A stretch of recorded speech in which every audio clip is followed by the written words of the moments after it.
समर्थ, यह वीडियो देखो कितना कॉमेडी है। समर्थ, प्रज्ञा प्लीज मुझे मेरा काम करने दो, मुझे परेशान मत करो। ऐसी फालतू बातें सुनने के लिए मेरे पास तुम्हारे जैसा फालतू वक्त नहीं है। प्रज्ञा, समर्थ, आजकल मेरे लिए तुम्हारे पास टाइम ही नहीं रहता और तुम्हें मेरी सभी बातें फालतू और गलत ही लगती है। तुम्हारी नजरों में मैं इतनी ही बुरी थी तो तुमने मुझे प्रपोज करके शादी क्यों की?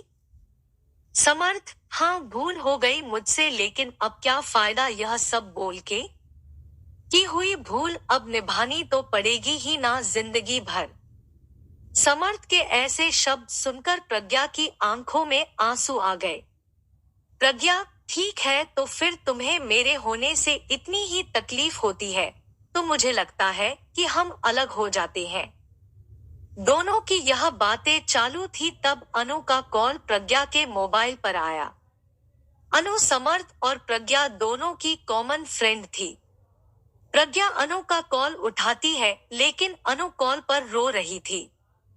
प्रज्ञा, अरे बोल ना कुछ, क्या हुआ? आंटी की तबीयत अच्छी नहीं है क्या? अनु, माँ की तबीयत अच्छी है प्रज्ञा। ऐसा बोलकर अनु फिर से फूट फूट कर रोने लगी। प्रज्ञा, अनु तुम पहले रोना बंद करो और मुझे ठीक से बताओ आखिर क्या बात है। मुझे अभी डर लग रहा है। अनु जल्दी बताओ क्या हुआ। अनु, प्रज्ञा, प्रज्ञा, राहुल, प्रज्ञा, क्या हुआ राहुल को? अनु, प्रज्ञा, कल रात को कश्मीर में आतंकवादियों के साथ गोलीबारी में राहुल को 4 गोली लगने से राहुल शहीद हो गए। अभी अभी फोन आया, उनकी बॉडी विमान से ला रहे हैं।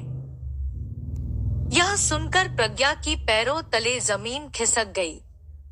प्रज्ञा, अनु, अनु हम दोनों अभी आते हैं तुम्हारे पास, तू संभाल खुद को और आंटी को भी। हम पहुंचते हैं जल्द से जल्द उधर। ऐसा बोलकर प्रज्ञा फोन रख देती है और समर्थ को राहुल और आतंकवादियों में हुई फायरिंग और राहुल के शहीद होने की बात बताती है। समर्थ भी उसकी बातें सुनकर सुन्न हो गया, लेकिन तुरंत वह दोनों अनु के घर जाने के लिए रवाना हुए। अनु के घर पहुंचते ही दरवाजे में ही अनु प्रज्ञा के गले लगकर रोने लगी। अनु, प्रज्ञा, कल सुबह ही तो हम तीनों ने उनसे बात की थी। वीडियो कॉल पर वो कह रहे थे कि छुट्टी सेक्शन हो गई है और अगले सप्ताह वो घर आ रहे हैं। यह बातें बोलकर वह कितने खुश थे और रात को अचानक ऐसे हो गया। प्रज्ञा, संभाल खुद को, तुम्हें तकलीफ होगी, प्लीज संभाल खुद को। तू अपनी हिम्मत खो देगी तो आंटी को कौन संभालेगा? अनु, अब मैं क्या करूं खुद को संभाल कर? मेरे जीने की वजह ही मुझसे दूर चली गई। अब किसके लिए जीऊं मैं? बस 6 महीने ही हुए हैं हमारी शादी को और शादी होते ही 15 दिन में वह ड्यूटी पर निकल गए। एक दूसरे को समझने के लिए भी वक्त नहीं मिला प्रज्ञा। इतने सपने देखे थे हम दोनों ने, हमारे बच्चे के, नए घर के, एक दूसरे के लिए बहुत सारी बातों के सपने देखे थे। अब सारे सपने अधूरे रह गए। हमें वक्त नहीं मिला प्रज्ञा, वक्त ही नहीं मिला। थोड़ी देर में राहुल की बॉडी तिरंगे में लपेटकर घर पर आई। शासकीय इंतजाम में राहुल का अंतिम संस्कार हुआ। सभी विधि खत्म होने पर समर्थ और प्रज्ञा अपने घर वापस देर रात तक पहुंचे। प्रज्ञा, समर्थ तुम खाना खाने वाले हो क्या? मुझे तो भूख नहीं है। समर्थ, नहीं, चाय बनाओ, बहुत सिर दर्द हो रहा है, कुछ समझ में नहीं आ रहा। प्रज्ञा दोनों के लिए चाय बना कर ले आती है। चाय पीने के लिए दोनों शांति से सोफे पर बैठते हैं। समर्थ, सॉरी प्रज्ञा, मैं सुबह तुम पर बहुत चिल्लाया। अरे क्या करें, वर्क फ्रॉम होम होकर भी इतना प्रेशर होता है और इस वजह से मैं इतना चिड़चिड़ा हो जाता हूँ कि उसका गुस्सा तुम पर निकलता है। आई एम सो सॉरी प्रज्ञा। प्रज्ञा, समर्थ तुम सॉरी मत बोलो, मैं भी गलत थी, मैंने भी ज्यादा ही बोल दिया था कि हमें अलग हो जाना चाहिए। मुझे ऐसा नहीं बोलना चाहिए था। समर्थ, प्रज्ञा तुम्हारा गुस्सा भी सही है, मैं तुम्हें वक्त दे पाऊं इतनी सी तो तुम्हारी इच्छा होती है।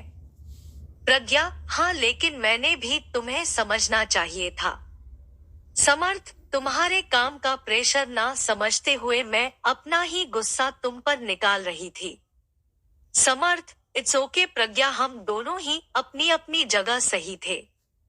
बस हम दोनों एक दूसरे को समझ नहीं पाए। प्रज्ञा, समर्थ, अनु के वह शब्द अभी भी मेरे कानों में गूंज रहे हैं। हमें वक्त ही नहीं मिला प्रज्ञा। हम हमें मिला हुआ वक्त को कितना ग्रांटेड लेते हैं ना। समर्थ, सच में प्रज्ञा, हमें जैसे एक दूसरे के साथ रहने के लिए वक्त मिलता है वैसे हर किसी को नहीं मिलता। वह टाइम मिले इसके लिए बहुत लोग कितने प्रयास करते हैं, लेकिन कोई परिवार की जिम्मेदारी में तो कोई देश के प्रति जिम्मेदारी को निभाने में व्यस्त रहता है। और हम इस मिले हुए वक्त में क्या करते हैं, एक दूसरे की गलती निकालने की कोशिश करते रहते हैं। प्रज्ञा, सच में समर्थ, अनु और राहुल की जिंदगी देखकर समझ में आता है कि हम कितने सुखी और खुश हैं। लेकिन हमें उसकी कीमत ही नहीं पता। हम हमारे जिंदगी में छोटे छोटे दुख में उलझे रहते हैं। समर्थ, हमारा देश सुखी और प्यार से रहे इसके लिए हमारे देश के जवान अपने परिवार को छोड़कर देश की सीमा पर अपनी जान की परवाह ना करके हमारे लिए लड़ाई करता है। तभी हम यहाँ पर जाति, धर्म, पैसा, प्रेम, वक्त, ऐसी छोटी बातों पर एक दूसरे से झगड़ा करते हैं।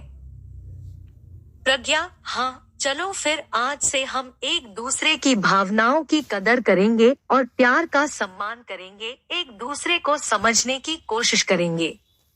समर्थ, हाँ, और हम ये सुनिश्चित करेंगे कि हमारे सुख और खुशी के लिए जो जवान सीमा पर लड़ते हैं, जो शहीद होते हैं, उन्हें और उनके परिवार को सुख के कुछ पल दे सके।